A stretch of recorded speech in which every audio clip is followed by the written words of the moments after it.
What if I told you? It's not your words she remembers. It's your silence. Not the pleading, the texts, the apologies, the long confessions. None of that.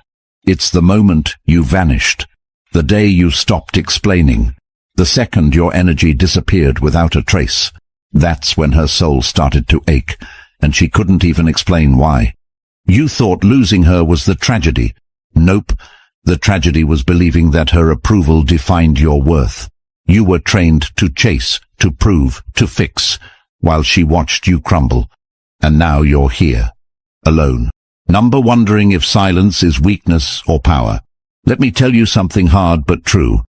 Your silence, when it's rooted in strength, not spite, is the loudest message she'll ever hear. Stoicism doesn't mean you feel nothing.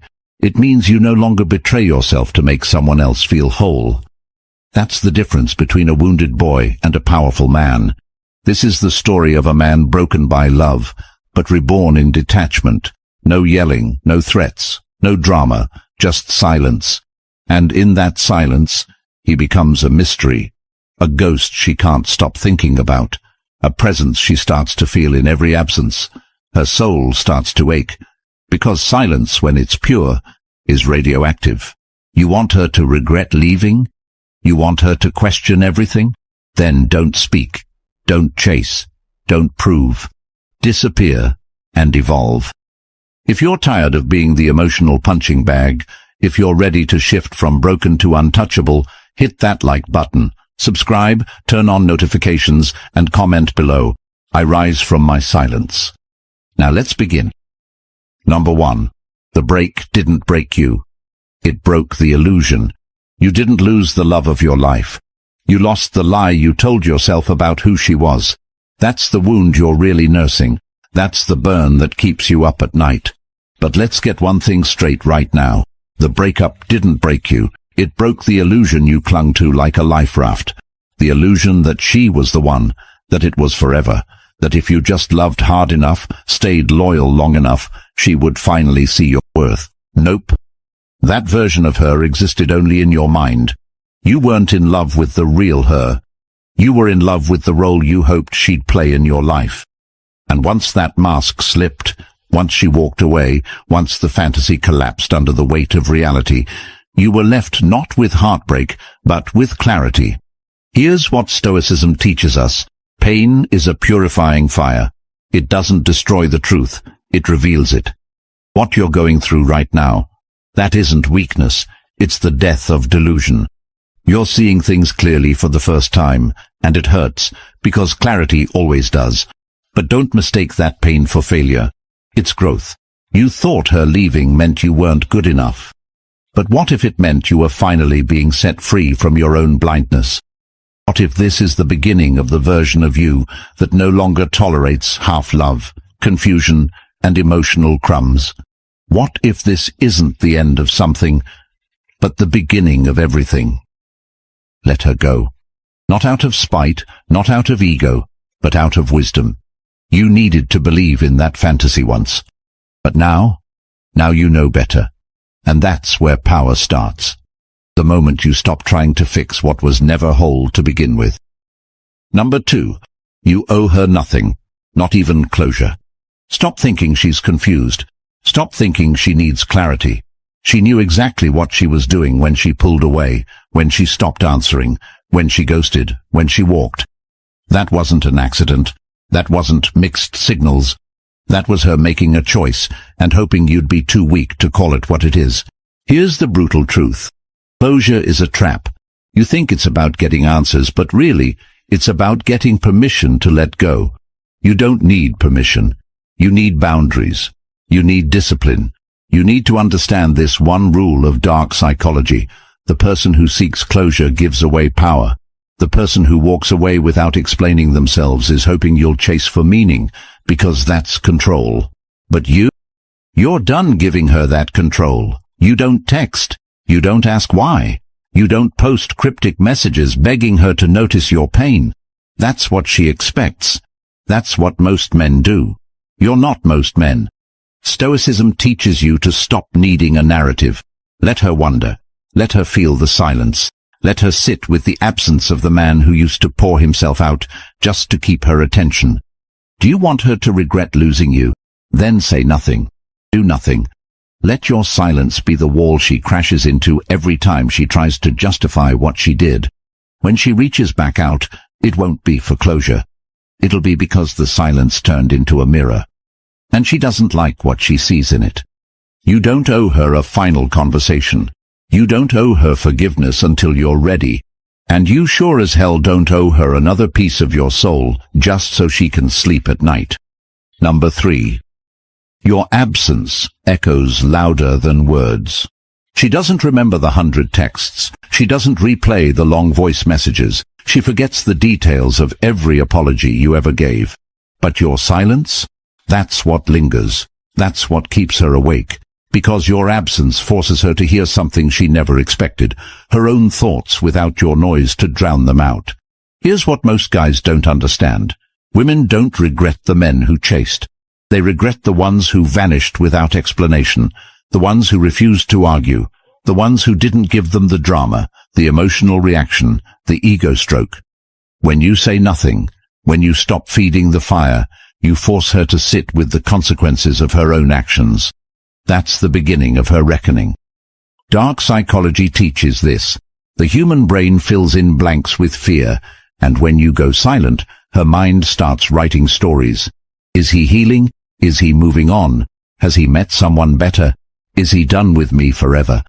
That loop doesn't stop, because you've become a mystery.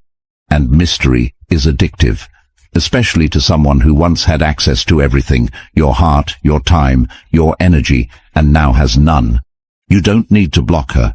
You don't need to make a scene. You just disappear. Calm, cold, controlled. That's what breaks her. Not the anger, not the begging, but the quiet truth that you no longer need to be heard. You no longer need to be understood. You're done explaining yourself to someone who didn't listen when it mattered. This is power. This is stoic detachment. This is you taking your energy back and letting your absence do what your presence never could. Make her feel the loss. Number 4. She can't miss you if you never disappear. You want to know why she's not texting back? Why she looks unbothered while you're drowning? It's because you never actually left. You were still there, liking her posts, watching her stories, staying available in her inbox. She didn't feel your absence. She felt your desperation, and as long as she can feel it, she won't miss you. She'll just feed on it. Let's be clear. Attention is currency, and every time you check in, reply instantly, or try to keep the connection alive, you're paying her in full. You're financing her ego while bankrupting your self-respect. That's not love. That's addiction. That's emotional debt. And Stoicism doesn't do debt.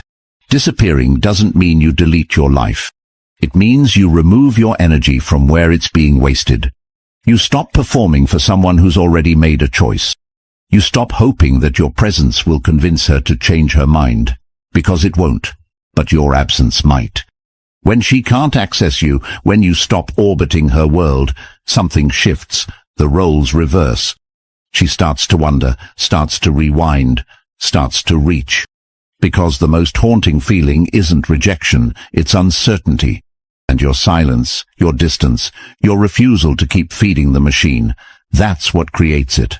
This isn't about making her miss you. This is about reclaiming what you've been giving away too freely. Time, attention, value. She won't recognize it while you're still giving it. She'll only start to see it once it's gone. Number 5. Don't show her. You've healed. Show her you've evolved. She doesn't care that you're healing. Healing sounds weak, software passive, like you're still picking up the pieces she shattered, like you're waiting for her to notice your growth and clap for it.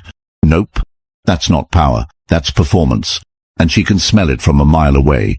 You don't need to show her you're better. You need to become unrecognizable. Evolution is quiet. It doesn't beg. It doesn't announce. It moves in silence. One day she sees you, months later, years later, and she doesn't recognize what she walked away from. That's not healing. That's rebirth. That's detachment, discipline, and dominance over your own mind. Stoicism teaches this. You don't control what others feel, you only control who you become. So you stop watching her story, you stop caring who she's with, you stop trying to prove anything. Instead, you grind, you sharpen, you build, emotionally, mentally, physically, not to make her regret leaving, but to make yourself grateful that she did, because she didn't break you. She introduced you to the version of you that doesn't chase, the version that doesn't tolerate mixed signals, the version that walks away with quiet confidence and never looks back. That's what makes her nervous. Not your pain, but your progress.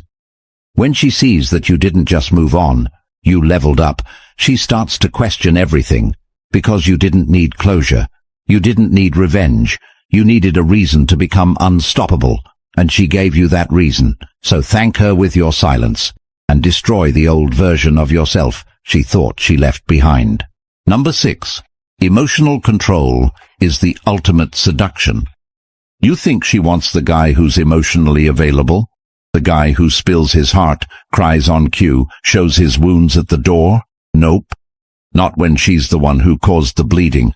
What gets in her head, what she can't shake, is the man who stays composed, the one who bleeds without a sound, the one who doesn't beg, doesn't rage, doesn't crumble. That man haunts her. Emotional control is power, and in a world that worships reaction, it's also seduction. You want to be attractive in a way that lives rent-free in her mind. Then master your emotions. Don't show her pain, show her progress. Don't show her chaos, show her calm. When she expects you to explode and you don't, she starts to implode. Because silence after betrayal, that's unsettling. That's power she didn't expect. Stoicism isn't emotional suppression, it's emotional precision. You feel everything, but you reveal nothing unless it serves a purpose. You learn to process, not perform. That's how you stop being her puppet. That's how you stop reacting to her moves like you're still on the board. You flip the board, you leave the game, and she's left playing with shadows. She won't remember what you said. She'll remember how nothing shook you, how you vanished, evolved, and never once folded. That's what lingers. That's what seduces her long after she thought she had the upper hand. Because when she can't predict your next move, you become the one thing she can't control. Unforgettable. Number 7. The more you react, the more she rules. Every time you lash out, send a long paragraph, post something indirect or double text, she wins, not because she deserves it, but because she owns your emotional center. And when someone owns your reactions, they own you. That's not love. That's submission. That's emotional slavery dressed up as trying to fix things. Here's what most men never learn. The more emotional you are after she walks away, the more she knows she can come and go whenever she wants. She holds the leash. You bark. And that reaction, that's confirmation. It tells her, I still have him. I still own space in his mind. He's still mine, even if I left. But not you, not anymore. Because stoicism isn't apathy. It's strategy. You choose when to respond. You choose when to speak. You choose when to walk. And sometimes the most powerful move is none at all. You don't throw fits. You don't explain yourself. You become emotionally sovereign, unmoved, unshakable. She can try to provoke you, tempt you, bait you into breaking your silence, but all she meets is stillness. That stillness, it's terrifying, because now she's the one reacting, now she's the one wondering, now she's the one obsessing over why she no longer has pull, why she can't get you to flinch, break, or beg like before. You've become a fortress, and she doesn't know the layout anymore. Dark psychology teaches this. People crave control over the ones they believe they've hurt. When you deny that control, you force them to confront their own actions. You flip the mirror, and they don't like what they see. Number 8. Regret grows in the void. You leave behind. Regret doesn't hit her when you cry. It doesn't hit when you plead, explain, or ask her to come back. Regret only grows in the dark, in the quiet, empty space where your energy used to live. That's when she starts to feel it. Not because you punished her, but because you removed something she never thought she'd lose. your presence. Let's make something clear. She expected you to chase, to linger, to orbit her life like a loyal satellite. When you didn't, when you vanished with no drama, no begging, no emotional breakdown, something inside her cracked. Because silence is different from distance. You weren't just gone, you were unavailable, unreachable. And that kind of absence, it echoes. Stoicism doesn't seek revenge. It creates distance. And that distance becomes the stage for her self-reflection. She starts to rewind. She starts to romanticize. She starts to realize, you were rare. You didn't lash out. You didn't grovel. You simply removed yourself and gave her the gift of living with her choices. Dark psychology knows this. People only realize what they lost when they feel what it's like without it. When the validation vanishes. When the comfort disappears. When the silence becomes unbearable, and they start questioning if they misjudged everything. That's when regret blooms, in the vacuum you left behind. So no, you don't need to show her what she lost. Let her discover it in your absence. Let her regret become a slow, silent burn, fed not by your presence, but by your evolution without her. Number 9. Detachment isn't hatred, it's clarity. Don't confuse detachment with bitterness. This isn't about turning cold. It's about getting clear. You don't detach because you hate her. You detach because you finally see her, clearly, without the filters, without the fantasy. And now that you've seen the truth, staying connected would be a form of self-betrayal. Detachment is the moment you realize you don't need revenge, closure, or validation. You don't need her to understand what she lost, because you understand what you gained. Peace, mental clarity, emotional space. And once you've tasted that, you don't go back to chaos just because it's familiar. Stoicism isn't about numbing out. It's about choosing what's worth your energy. And the moment you detached wasn't the moment you gave up. It was the moment you stopped bleeding for someone who was never willing to bandage the wounds they caused. That's not weakness, that's wisdom. She might say you changed. Nope. You evolved. She might accuse you of being heartless. Nope. You just finally prioritized yourself.